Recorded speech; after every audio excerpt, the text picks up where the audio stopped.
Hello வணக்கம், இது உங்கள் சிவி ஜோன். எல்லாரும் எப்படி இருக்கீங்க? இப்போ பார்த்தீங்கன்னா நம்ம விஜய் சேதுபதி சூப்பராக மாதம் வந்துட்டு இந்த ஃபினாலே விஷயங்களை ஆரம்பித்தார். அதுக்கப்புறம் நம்மளுடைய ஜாக்லின் வந்து தரமான ஒரு சம்பவத்தை பண்ணாங்க. அதுவும் குறிப்பாக இவங்களுக்கு ஆப்போசிட்டாக யாரெல்லாம் சதி பண்ணாங்களோ அவங்களுக்கு ஒரு தரமான ஒரு ரிப்ளை கொடுத்தாங்க. அந்த வீடியோ ஆல்ரெடி போஸ்ட் பண்ணியிருக்க, போய் பாருங்கள். செம்ம மாசான ஒரு சம்பவம். அதுக்கப்புறம் பார்த்தீங்கன்னா எல்லார்கிட்டையும் பேசுறதுக்காக ஆரம்பித்தார். ஆனந்தி கிட்ட பேசினார், வர்ஷினி கிட்ட பேசினார். அப்படியே பேசிட்டு இருக்கும்போது நம்ம ராணுவ கிட்ட போனார். ராணுவுக்கும் விஜய் சேதுபதிக்கும் ஏதாவது வாய்க்கா தகராறு இருக்கான்னு தெரியல. முன்னாடி ராணுவ இருக்கும்போதும் ஒரு வாரமும் வச்சு செய்வார், போகிறதுக்கு முன்னாடியும் வச்சு செஞ்சார், இப்பயும் வச்சு செய்கிறார். அதுதான் ரொம்ப வருத்தமாக இருக்குது. ஏன்னா முடிஞ்சு போச்சு, பிக் பாஸே முடிஞ்சு போச்சு. இப்பயும் நீங்கள் வந்துட்டு ஒரு ஹீரோ ஸ்டேஜில் இருக்க அந்த பையனை இப்போ தான் வந்து லைஃப்பில் வந்துட்டு முன்னேறி வரான். நீங்களும் ஒரு டைமில் வந்து கஷ்டப்பட்டிருக்கீங்க. அப்படின்னு இருக்கும்போது உங்களுக்கு தெரியும் அந்த கஷ்டம். நீங்கள் இப்போ ஒரு ஸ்டேஜுக்கு வந்திருக்கீங்கன்னு சொல்லிட்டு உங்களை மாதிரியே ஒருத்தர் வந்துட்டு வாழ்க்கையில் ஏதாவது அச்சீவ் பண்ணி வெளியே வரணும் அப்படின்னு இருக்கும்போது அவனை வந்து நீங்கள் கிடைக்கிற நேரத்தில் இந்த மாதிரி கலாய்க்கிறது தவறு இல்லையா அப்படின்னு மக்கள் வந்து கருத்து தெரிவிக்கிறாங்க. அதுதான் எனக்கும் தோணுது.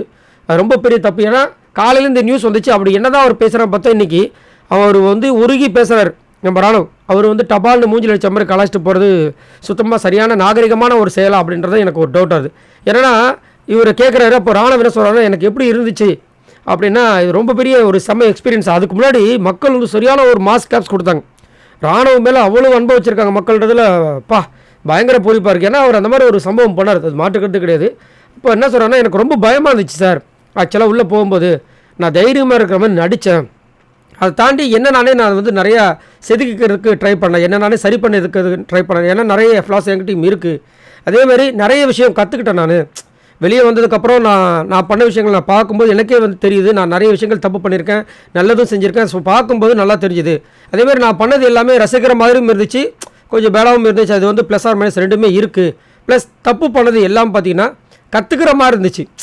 நான் வந்துட்டு வெளியில் வந்து நான் பண்ணுற விஷயங்களை பார்க்கும்போது அது கற்றுக்கிற மாதிரி இருந்துச்சு. ஸோ இந்த ஹோல் பிபி சீசன் எனக்கு உண்மையிலே வந்துட்டு ஒரு பெரிய ஒரு சம்பவம், ஒரு உண்மையிலே ஒரு முக்கியமான ஒரு இது என்னோடய லைஃபுக்கு. இது என்னோடய லைஃப்பில் வந்துட்டு ஒரு பெரிய ஸ்டேஜ். அதுவும் என்னோடய கேரியருக்கு இது வந்து ஒரு ஸ்டார்டிங் இனிஷியல் ஸ்டேஜ் மாதிரி நான் பார்க்குறேன்.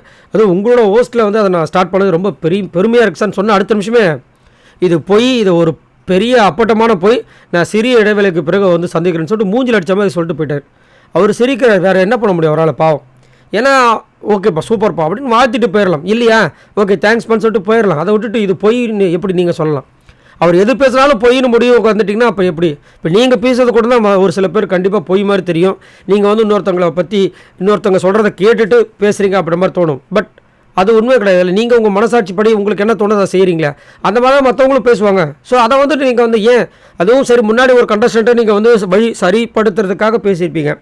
ஃபினாலே ஸ்டேஜ்லேயும் நீங்கள் வந்து அவர் அசிங்கப்படுத்தணுமா அப்படின்ற மாதிரி வந்துட்டு நிறைய பேர் கருத்து தெரிவிக்கிறாங்க. உங்களோட கருத்துக்களை சொல்லுங்கள். இங்கே விஜய் சேதுபதி அவர்கள் ராணுவ கிட்ட பேசின விஷயங்களும் அந்த கலந்துரையாடல் பற்றி என்ன நினைக்கிறீங்க? மறக்காமல் கமெண்ட்ஸ் பண்ணுங்கள். பாய் நண்பர்களே.